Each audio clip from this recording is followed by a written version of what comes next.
권혁성 원장의 한방톡.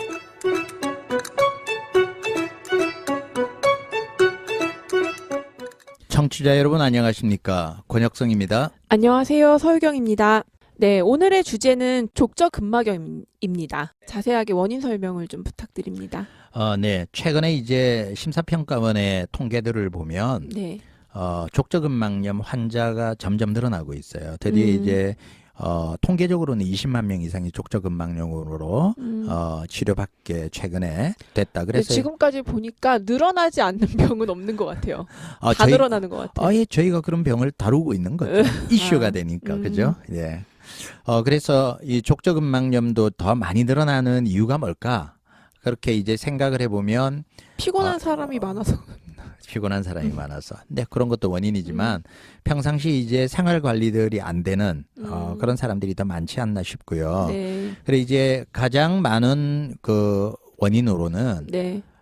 이제 과도한 운동이죠. 운동 선수들 같은 경우에는 뭐 굉장히 무리가 올 수밖에 없고 네. 또 이제 과도한 운동을 하지 않더라도 평상시에는 운동을 전혀 안 하다가 갑자기 네, 다이어트 그렇죠. 시작하면서 많이 걷고 막 이러면 많이 달리고 뭐 갑자기 주말에 등산 한번 정복하고 오면 뿌듯하니까. 나 평소에 안 하다가. 네. 그러면 이제 발바닥에 무리가 와서 네네. 염증이 될 수 있죠. 네. 그런 것들이 원인이 되고요. 두 번째 이제 체중이 많이 나가면 아무래도 무리가 많이 오겠죠. 네. 우리가 체중이 10kg 증가할 때마다 내 발바닥에 받는 그 하중의 강도는 물리적으로 훨씬 더 많이 늘어나거든요. 네, 그렇기 때문에 불쌍해라. 체중이 또 한 원인이 될 수 있고요. 네네. 그다음에 이제 신발 자체가 또 원인이 될 수 있어요. 불편한 신발. 네. 그래서 이제 요즘 뭐 멋부린다고 저도 이제 구두 뭐 쿠션 없는 딱딱한 구두, 소리 나는 구두 이런 거를 자주 신는데 네. 그런 이제 딱딱한 구두나 하이힐이나 이런 것들을 신으면서 이제 족저에 많은 이제 압력을 가하게 되죠.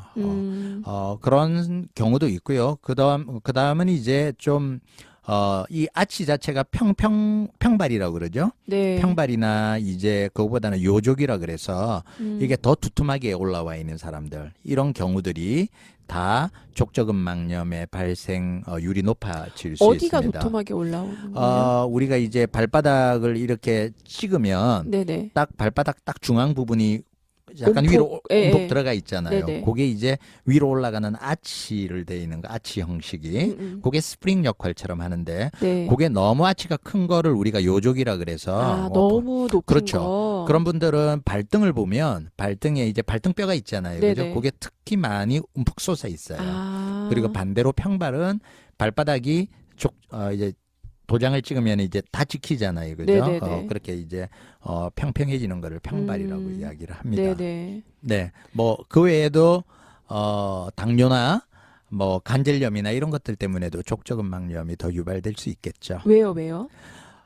예, 당뇨 환자들은 모든 어떤 염증 질환이나 이런 것이 취약해서. 면역력이 떨어지고 조직의 회복되는 속도가 낮기 때문에 네. 어떤 질환에 있어도 피부나 염증에서 좀 취약해요. 그런 것뿐만 아니라 관절염이 있는 환자들은 우리 몸에 염증 반응이 많은 환자들이니까 퇴행성 관절염이든 류마티스든 그런 관절염은 어떤 관절이든지 그런 어떤 손상들이 있을 수 있습니다. 네네. 선생님, 왜 평발인 남성분들이 군대 면제가 됐었잖아요. 네. 지금도 그런가요? 제가 알고 있기로는 그게 면제 소유가 아닌 걸로 알고 있어요. 예전에도 그런 족저근막염을 이야기를. 앓고 있어도 네. 뭐 면제 사유가 생각보다 그렇게 헐렁하진 않아요. 않습니다. 네, 면제받기 위해서는 굉장히 어려운 질환이 있어야 정확하게 증명이 돼야 됩니다. 네네. 오늘 원인을 이제 여러 가지 짚어주셨는데, 보니까 이제 신발도 그렇고, 이제 활동성도 그렇고, 뭔가 좀 여자들한테 많은 병일 거라는 생각이 들어요. 네. 뭐 근력이나 뭐 근육이나 뭐 이런 것도 그렇고. 예, 남성보다 여성이 한 2배 정도 많아요. 2배나 많아요? 네. 그렇구나.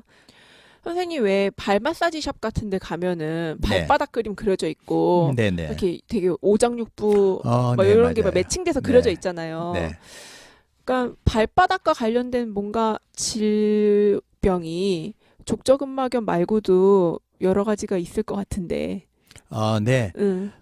발바닥에 그려져 있는 이제 마사지 할 때 네네네. 장비들 혈들. 그런 것들은 우리가 이제 손바닥 전체가 인체 장기가 들어가 있다라고 해서 여기는 심장, 여기는 폐 이렇게 해서 눌러주고 네네. 침도 넣죠. 그걸 수지침이라고 이야기하죠. 네네. 발도 똑같이 다 연결돼 발바닥 있어요? 전체에 우리의 인체가 들어가 있다라고 보고 또 이제 발만 연구하는 사람들은 눌러보고 아픈 부위를 보고 아니 신체 그러더라고요. 장기에 어디가 나쁜지 어디가 안 좋네요. 이렇게 그렇게 얘기하더라고요. 이야기를 하죠.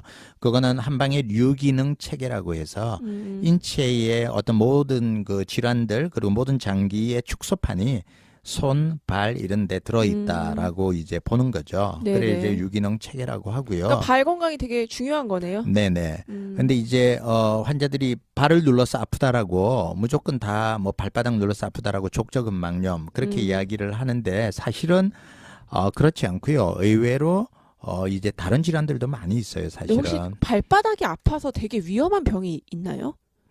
그런 건 아니에요. 네. 뭐 발바닥이 아파서 위험하다. 뭐 그러니까 글쎄요. 뭐 족저근막염 말고 되게 발과 관련된 특별한 질환? 네, 뭐 발바닥이 아파서 위험할 것까지는 네. 네. 그래서 이제 발 뒤꿈치가 이제 아픈 병 중에 이제 보면 그 우리 지방 패드 증후군이라 그래서 발 뒤꿈치에 이제 말랑말랑한 탄력적인 패드가 있는데 이게 얇아져서 오는 통증도 있거든요. 그것뿐만 아니라 이제 간혹 환자들이 오는데 뭐 발 뒤꿈치 쪽이 막 아픈데 신경이 눌리는 것과 아프다라고 이야기하는데 보통 뭐 족저근만영 치료되고 온갖 것 다 치료를 해보지만 해도 잘 낫지 않는 경우에는 우리 이제 족저 신경 포착 증후군이라고 해서 네네. 조직이 신경 조직이 눌려서 오는 증상도 있어요. 그것뿐만 아니라 아킬레스 건염도 생각보다 많은데 이거는 환자들이 이제 발 뒤꿈치 그러니까 발바닥 쪽이 아닌 뒤꿈치 쪽이 많이 아픈 환자들도 의외로 많이 있습니다. 이럴 경우에는 아킬레스 건 쪽의 염증 때문에 오는 거라서 그런 부분들은 족저근막염하고 조금 감별해서 네네. 파악을 하셔야 됩니다. 특이한 이름의 병이 있네요, 선생님. 네, 시버병? 이거는 뭐예요? 네, 좀 시버. 잘못하면 좀 이상하게 들리죠. 네. 이거는 뭐냐면, 이제 만 10세에서 15세의, 남자, 네네. 그리고 8세에서 13세의 여자아이들, 그러니까 이제 성장이 이제 마지막으로 끝날 아이들은 성장판이 많이 발달돼 있어요. 네. 그래서 이제 발 뒤꿈치에도 성장판이 있거든요. 네네. 그 성장판에 염증이 생겨서 또는 문제가 생겨서 발 뒤꿈치가 아픈 병을 시버병이라고 해요. 그래서 이런 병은 아이들 중에 의외로 발 뒤꿈치가 아프다라고 하는 아이들이 의외로 있어요. 아, 그래요? 예, 그럴 경우에는 족저근막염인지 아니면 이 성장판에 문제가 있는 건지 잘 봐야 되고요. 네네. 뭐 이런 아이들의 특징은 성인이 되면 뭐 당연히 없어집니다. 성장판이 다치기 자연스럽게. 때문에. 네. 감사합니다. 오늘 중요한 질환에 대해서 다뤘던 것 같습니다. 네. 예. 지금까지 진행의 권혁성, 서유경, 제작의 김미옥, 박송이었습니다.